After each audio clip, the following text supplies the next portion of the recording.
how did Jesus walk?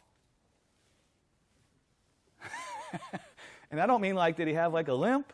You know, was he like, I mean, earlier this morning, I was like skipping around, playing worship songs and skipping to my loo, loo, loo, skip to my loo. I don't know. He's not talking about did Jesus walk with like a strut? You know, was he like the Fonz? Was he like Arthur Fonzarelli?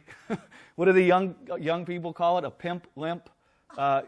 You guys that are in a generation older than me, that's not a vulgar term. We don't mean a literal pimp. We just mean, do they walk like they're cool? You know, that's what that means. So how did Jesus walk? Now listen, guys, we get to 1 John and we act like we don't have a whole Gospel of John, where John has defined all these things already himself and told us what all these things actually mean. We tend to read 1 John and we're completely void that John has talked about all these things already in his Gospel and already given clear-cut explanations of what those things mean. So how did Jesus walk? If you look in John 15, verse 10, it says, Jesus abided in the word of the Father's love.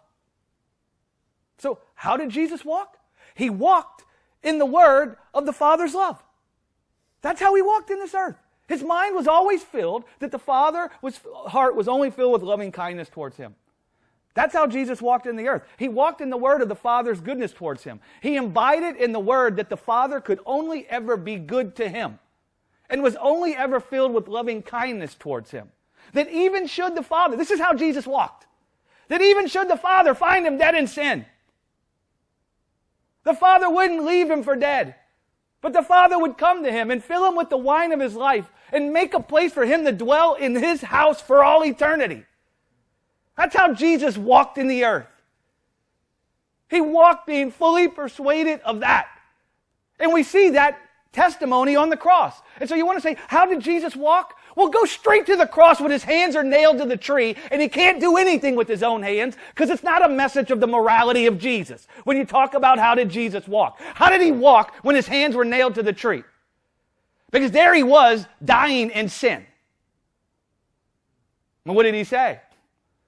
The Father is the lover of my life. This death that's come upon me is not a result of his face being hid from me. He has not abhorred me in this affliction. He is not the thief that steals, kills, and destroys. But he is the lover of my life. And he hears me when I cry. God hears you when you cry. And the resurrection is the proof that he doesn't just hear, but he answers. And so that's how Jesus walked. He walked in the earth knowing that. Abba, into your hands I commit my life. He abided in the Father's love for him.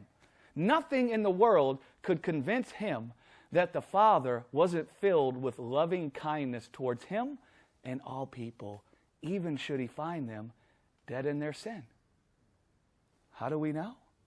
Well, what did he do in the account of the woman caught in the act of adultery? Because he said, if you've seen me, you've seen the Father. What did he do there? Did he condemn the woman? No. He moved the sentence of condemnation, the death that was hanging over her. He moved it out of the way. Did he accuse her? No, he justified her in the midst of the accusations. He healed her, actually. He clothed upon her nakedness. He manifested the love in the Father's heart for him. See, that's how Jesus walked. He walked in the knowledge of the love of God. And he never confused the Father with the thief that steals, kills, and destroys. He never confused the Father with that guy. And that's why he could always manifest the Father everywhere he went. Because he walked in the word of the Father's love.